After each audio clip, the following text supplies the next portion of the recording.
పొదుపుపై ప్రధాని సూచనలు అందరూ పాటిస్తే దేశ ఆర్థిక వ్యవస్థను దేశాన్ని రక్షించిన వాళ్లమవుతామన్నారు బీజేపీ నేతలు. ధాన్యం కొనుగోళ్లలో జాప్యం జరుగుతోందని ఆరోపించారు.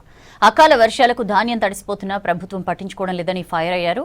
ధాన్యం కొనుగోళ్లలో ఇబ్బందులు తొలగించి రైతులను ఆదుకోవాలని డిమాండ్ చేశారు కమలం నేతలు.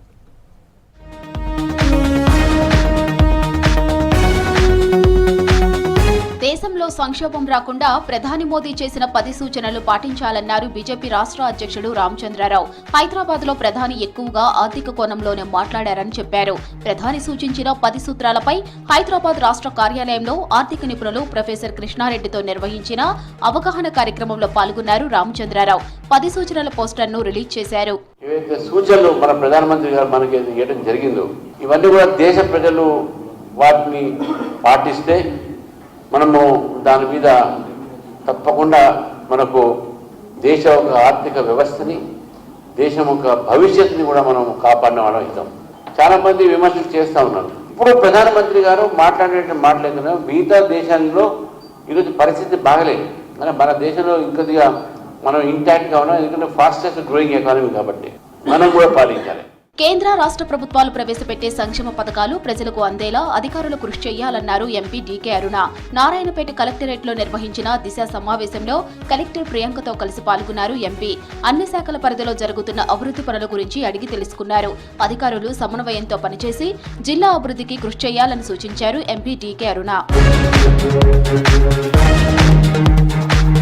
ధాన్యం కొనుగోలులో ప్రభుత్వం పూర్తిగా విఫలమైందని ఆరోపించారు బీజేఎల్పీ నేత ఏలేటి మహేశ్వర్ రెడ్డి. లారీలు, గన్నీ బ్యాగులు, హమాలీల కొరతతో రైతులు ఇబ్బంది పడుతున్నా పట్టించుకోవడం లేదని మండిపడ్డారు.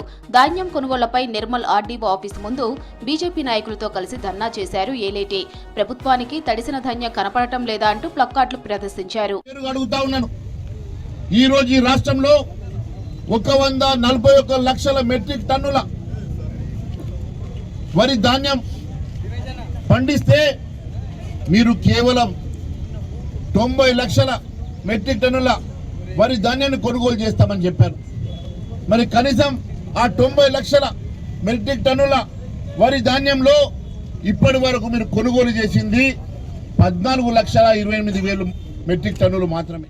జొన్నల కొనుగోలు చేస్తామని రైతులెవరూ ఆందోళన చెందవలసిన అవసరం లేదన్నారు ఎమ్మెల్యే పాయల్ శంకర్. ఆదిలాబాద్ జిల్లా సాత్నాల మండలం కాన్పు మేడిగూడలో జొన్నల కొనుగోలు కేంద్రాన్ని ప్రారంభించారు. రైతులు ఇబ్బంది పడకుండా కొనుగోలు కేంద్రాలను పెంచుతామన్నారు.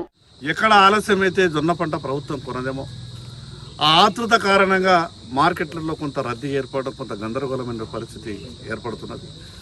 ఆ విషయాన్ని దృష్టిలో పెట్టుకొని మిగతా కొన్ని అదనంగా ఈ యొక్క జొన్నల కొనుగోలు కేంద్రాన్ని ప్రారంభించాలని నిర్ణయం తీసుకొని ఈరోజు సాత్నాల మండలం మేడిగూడలో, అదేవిధంగా బోరజ్ మండలంలో పిప్పరవాడలో ఇంకా కొన్ని కొత్త కొనుగోలు కేంద్రాలను కూడా ప్రారంభించాలని ఆలోచిస్తా ఉన్నాం. నా ఆలోచన అంతా కూడా రైతుల దగ్గర పండించిన జొన్న పంటని సాధ్యమైనంత తొందరగా ప్రభుత్వంతో కొనుగోలు చేయించాలి. కోరుట్ల ఎమ్మెల్యే సంజయ్ డబ్బుందనే అహంకారంతో ఇష్టం వచ్చినట్లు మాట్లాడటం మానుకోవాలన్నారు బీజేపీ రాష్ట్ర నాయకులు బోగస్ రావని. నవోదయ స్కూల్, కేంద్రీయ విద్యాలయాలకు అవసరమైన భూమి కేటాయింపుల కోసం 18న ఎంపీ అరవింద్ ధర్మదీక్ష చేస్తే తప్పేంటని ప్రశ్నించారు.